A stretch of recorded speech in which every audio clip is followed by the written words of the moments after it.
friends, welcome back to Carrie's Kitchen.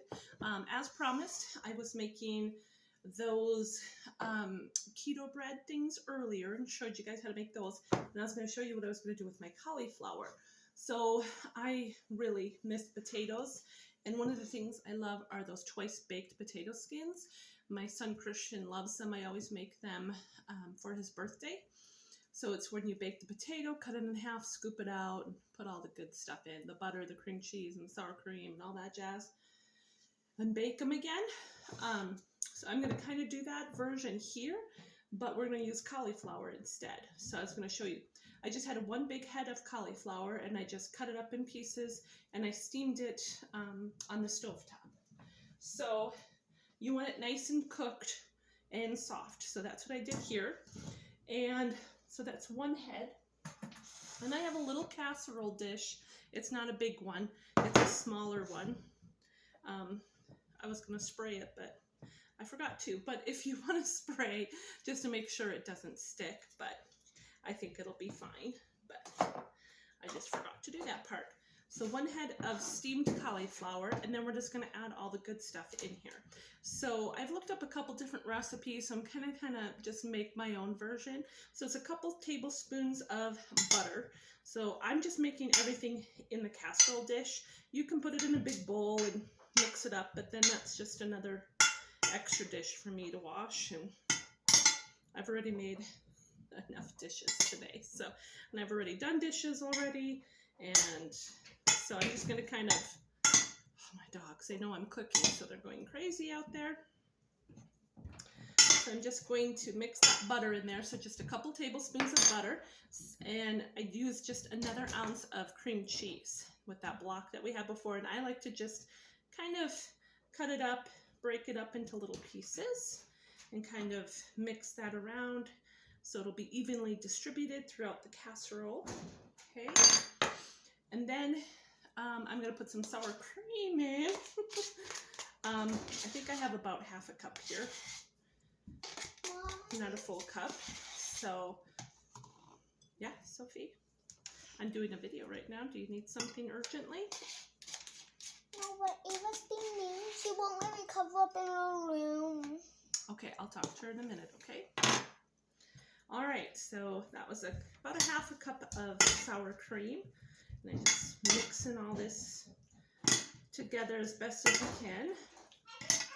So it's kind of just like the filling for what you would do with twice baked potatoes, right? You're going to do the sour cream and the cream cheese and probably a little milk for the taters and all of that. But we're just using cauliflower. And you could mash this up and make it more like a mashed potato cauliflower. I just wanted to keep them whole, so that's what I did here. But it's totally your preference, whatever you want to do. Then I'm going to use I have some just medium cheddar, whatever kind of cheese that you want in there, and a good amount to mix through. And we'll put a little bit on top too. I'm going to take, I think I diced up a couple green onions, and I'll put about half of them in the casserole and then half for garnish on top. Same thing with the bacon. I had a couple pieces of bacon left over from breakfast, which I love doing, having that extra bacon all ready to go in your fridge. So I just put half of that, and I'll leave the rest for garnish on the top. And seasonings, again, probably just what would you put, on your baked potato. So I'm going to put this Better Than Bacon from Epicure to bring the bacon flavor home in there. And I'm going to do a little salt, pepper, garlic, and some herbs from Epicure. I always like to throw that in there. Gives it a little color and some yummy taste. And then probably some salt and pepper. So let me do that. Even though that seasoning probably has a salt and pepper and all of that, I like to put a little bit of my own in there too. So some cracked, and then some pink Himalayan salt, the good salt. That's good for you. One final mix here. And really all you have to do then is bake this 350 for about 20 minutes or so until it's cooked through and nice and ooey and gooey and yummy and delicious. So I'm just going to kind of mix all that together. So all the cauliflower is covered in all the cheeses and all the glory. So that looks so good, you guys. So if you can see that, it's all mixed. And then on top, I am going to just sprinkle some more extra of the cheese on top. Dogs, they are so naughty. Any other dogs naughty out there, or is it just mine? So I'm just spreading just a nice thin layer of cheese over the top, and then I think I'm gonna leave the bacon and the green onions until it comes out of the oven, and then I'll sprinkle those on top to garnish. So this is going into an oven, 350 for about 20 minutes till it's nice and bubbly, and I'll meet you back here and show you the finished product, okay? Oh my goodness, you guys, it smells so good in here. I'm just about to take out that cauliflower bake that we did. Let's take her out and see what we got. Ooh, yummy.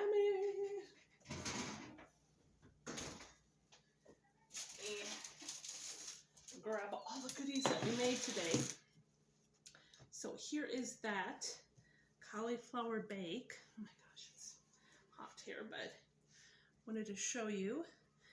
It looks so good. All the cheese is all melted. I'm going to top it with some green onions. Look at the cheese. Nope, that's a string. Not cheese. Oh, Lordy. Okay, so going on top is some extra green onions and bacon for garnish. And there you have it. So if you're craving twice baked potatoes, but you don't want all the carbs of potatoes, you guys have got to try this version.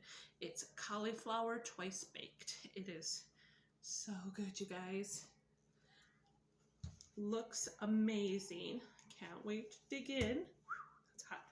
I also was going to show you, these are the wonderful cheese kind of pita breads that we made. Mine are all nice and cooled off, but you guys can see how beautiful they are, and they turned out great.